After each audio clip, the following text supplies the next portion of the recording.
I would have never thought about being in the auction business because the auction was the most scary thing a farm kid could think about. That meant it was great to go to an auction, but not great to host one. Let's just say it that way. In this Fireside Chat, Aaron McKee shares the origin story of Purple Wave Auction, from humble beginnings to becoming a leader in the auction industry. Join the team as they reflect on how it all started. Well, Aaron, we kind of saved your story to last. Why don't you start with your origin and where the name came from and how that became an auction company. Right? The genesis of Purple Wave probably maps back to me and Mike Brown being in college, just being around a group of people that were doing things together, and we were always doing things, and we were all farm kids. So nobody really knew about getting a job being a farm kid in the 80s. I would have never thought about being in the auction business because the auction was the most scary thing a farm kid could think about. It was great to go to an auction, but not great to host one. So growing up in the 80s, we were all pretty scared of that. That'd be on the movies about, that was your worst case scenario, being sold out because of the financial situation. But also, for generations on both sides of my family, nobody had a job. My dad's saying things like, well, it may not be so fun to come home and farm. And that's all I'd ever thought about was, going home, being a farmer, working with family, doing whatever we did.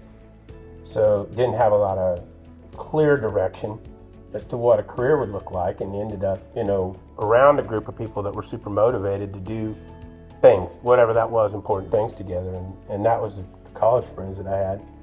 And we started out, like we built a bus with 2 hot tubs on it. It was Purple Wave Hot Tub Rentals, which we always say that we didn't make a ton of money in that business, but the fringe benefits were awesome. All the rest of the time we had a bus with 2 hot tubs at our house, and that manifested itself into, a house party every weekend, every other day. Right. Yeah, I know of no other college kids that had 2 hot tubs at their house. Yeah, and then we rented half the block because noise complaints would come up, so we had to be everybody's landlord, and that. Yep. Then we were, trying to market it, so we had our own T-shirts, which was, we were selling for a little more than we were making them for. We were marketing the brand and Purple Wave Hot Tub Rentals and all these people around, and then, that wasn't making a terrible amount of money, so we started, selling automobiles and renting property and unlocking cars and just about every kind of a business you can imagine, just to try to, like a farm person would.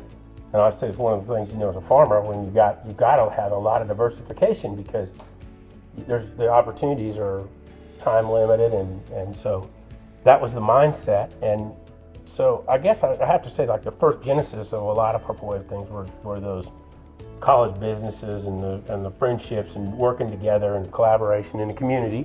Our customers were our friends when they came to the hot tub parties and the block parties and all the things that were going on, which, it was actually a lot more probably put together than it sounded. You wanted to sound fun and funny, but it's some other sense. It was we were making money and we were running a business, and it was right there, in front of us. And then we learned a lot about crowds and a lot about promotion and things that maybe were relevant. But I'd say the probably real genesis of Purple Wave as an auction company was the day I met my wife, Susie. Like, when she showed up, things got organized. And we actually went to auction school together. Like, I don't know if everybody knows that, but I met Susie and we just clicked. I mean, we got along good and complimented each other in a lot of ways. And she was being in school to be a veterinarian, and she had her goals and I had mine. We've both been running our own paths. I've been in college a long time. Let's just say the joke where a lot of people are in college for 7 years, but they call them doctors. Well, I went longer than that. My wife is a doctor. But in the meantime, I was definitely paying my own way. I was more than self-sufficient. And Susie got involved and we got organized. And she added another component. She was the integrator to my vision. And from the very beginning, from the first auction we did, she was hoping to get payroll done and make consigners get paid. And in the background, and Susie, she'd be quiet about it, but she's definitely a force all the time, involved in everything that's going on. So when we really got in the auction business, I say, well, one of the things that happened by accident is she thought the hot tub business, so that had to go. And the car business, that was the ethics weren't quite right, so that had to go. And the auto unlock business, that was good. That was a good business, for cash business, and it made some money, but it was kind of unpredictable and it was conflict, so that had to go.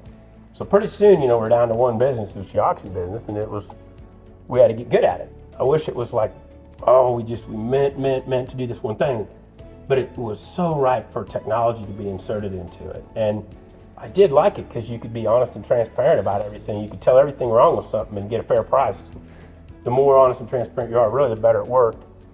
And I really liked the no reserve auction because then there was no apologies. It was like, you chose to pay this, you chose to market this asset, we sold it as is, and this commences in a sale.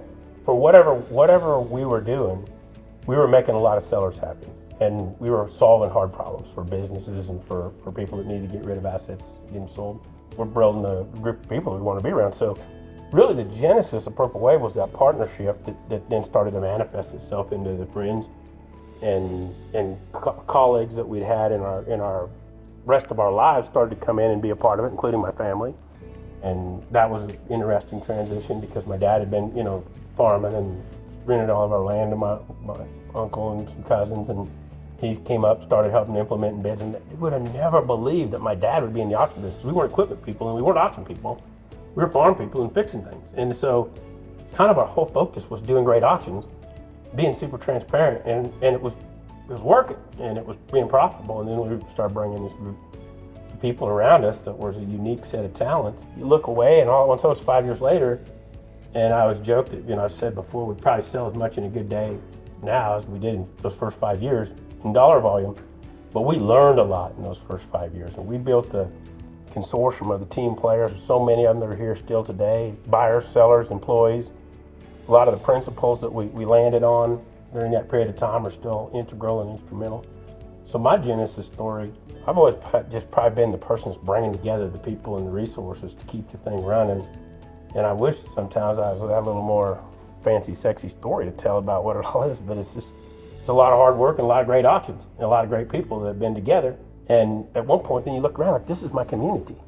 The people that I'm here around, this is the people I want to be around, doing the things that we want to do. So we got to keep adding to this, and to grow is to make opportunity, and to not grow is to die, basically, in business. The genesis story, it doesn't really feel like it was anything that I did, or just being around this group, the family, the friends that were the friends that have been friends forever, and then that becomes a community of buyers and sellers. And just like I said, it just self-fulfilling perpetuates itself. And I feel like we're just really at the very start, because we're adding back so many people that I love being around. Like, the favorite part about this whole deal is who we get to be around. And some of that's choosing who we don't have to be around. Not everybody fits in your community, but the community people we've been able to curate are people I sure like being around.